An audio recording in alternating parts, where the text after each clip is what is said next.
Snapdeal के office के बाहर जो सरिता विहार के पास है, मैं वहां खड़ा हूं और मेरे ठीक हैं वो सारे एम्प्लॉयज जिन्हें बिना नोटिस के निकाल दिया गया है। स्नैपडील जो अपने आप को क्लेम करती है कि देश की वो दूसरी सबसे बड़ी ई कॉमर्स कंपनी है और इसने बिना नोटिस के करीब 600 से ज़्यादा एम्प्लॉयज़ को निकाल दिया है।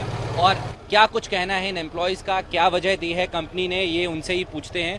ये बताइए क्यों निकाला गया है और क्यों प्रोटेस्ट कर रहे हैं आप लोग? आज मैं अपने शेड्यूल टाइम पे आया हूँ। मैं रोस्टर में शेड्यूल हूँ already. I came to office. मैं ऑफिस में ऑलरेडी गया, अपने सिस्टम को ओपन किया, लॉगिन करने की कोशिश की। एंटायर आईडी को ब्लॉक कर दी गई है और पूरे के पूरे बिल्डिंग के सर्वर क्लोज कर दी गई है। क्या वजह बताएगी? वो कुछ भी बता ही नहीं रहे, पूरा मैनेजमेंट नहीं है। There is no any reason. We are the top performer. हम टॉप परफॉर्मर है इस कंपनी के, इसलिए लास्ट 2 ईयर्स से इस कंपनी में है। और अब ये कह रहे हैं कि आप परफॉर्म नहीं कर पा रहे हो क्योंकि इन्होंने मोर देन 200% प्रोडक्टिविटी बढ़ा दी है, जो अचीवेबल नहीं है। और हम खुद अगर उनसे ये भी कह रहे हैं कि वो खुद आके हमें दिखाए वो कैसे अचीव करते हैं, हम करने के तैयार है, तो वो सिंपली डिनाई कर रहे हैं। आइदर आप रेजिग्नेशन ले लो, पीआईपी ले लो, या जाओ, अपनी मर्जी है। तो फोर्सफुली जो है वो बुला रहे हैं, 1-on-1 सेशन करा रहे हैं। उसमें बोला जा रहा है कि आप जो है परफॉर्म नहीं कर पा रहे जो हमें चाहिए कंपनी को, और आप रिजाइन करो। अगर हम पूछते रिजाइन क्यों करें, तो कह रहे हैं कि अभी कंपनी को रिक्वायरमेंट नहीं है आपकी, इसलिए आप रिजाइन करो। अगर हमने बोला हम रिजाइन नहीं करेंगे, तो वो कहते हैं फिर हम आपको जबरदस्ती पीआईपी साइन करवाएंगे। हमने पीआईपी क्यों साइन किया? क्योंकि प्रोसीजर ये कहता ही नहीं है। क्योंकि प्रोसीजर कहता है पीआईपी क्या होता है? पीआईपी आपका जो है कि परफॉर्मेंस इंडिकेटर प्लान, तो उसके रिगार्डिंग हम इनके प्लान होते हैं कि हमें ये टारगेट अचीव करने हैं। और इनने पीआईपी अगर हम साइन नहीं करते हैं, जो हम टारगेट अचीव नहीं करते हैं, तो ये हमें जबरदस्ती जो है वो मेल पे भेजेंगे, जो हमें एक्सेप्ट करना ही पड़ेगा, जो कि ऑटोमेटिकली है, जो कि ऐसा पॉसिबल किसी भी कंपनी में नहीं है। नियम कहता है, वो ये कहता है कि अगर आप किसी एम्प्लॉय को निकालते हो आपको 3 महीने की एडवांस सैलरी देनी पड़ती है। तो क्या ऐसा कुछ नहीं हो रहा है यहाँ पर? कोई मैनेजमेंट नहीं है। हम यहाँ 48 आवर्स से प्रोटेस्ट कर रहे हैं और कंटिन्यूसली हम यहाँ पर खड़े हुए हैं। मैनेजमेंट का वेट कर रहे हैं। मैनेजमेंट हमको एड्रेस करने के लिए वो फेस ही नहीं करना चाहते हमको।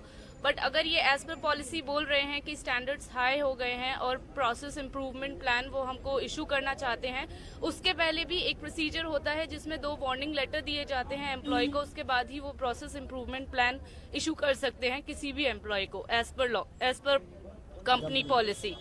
हमारी मांगे सिर्फ इतनी सी हैं कि अगर आप हमको फोर्सफुली रिजाइन कर रहे हैं, वी विल रिजाइन, लेकिन एज पर गवर्नमेंट लॉ हमको 3 मंथ्स की सैलरी चाहिए इन एडवांस।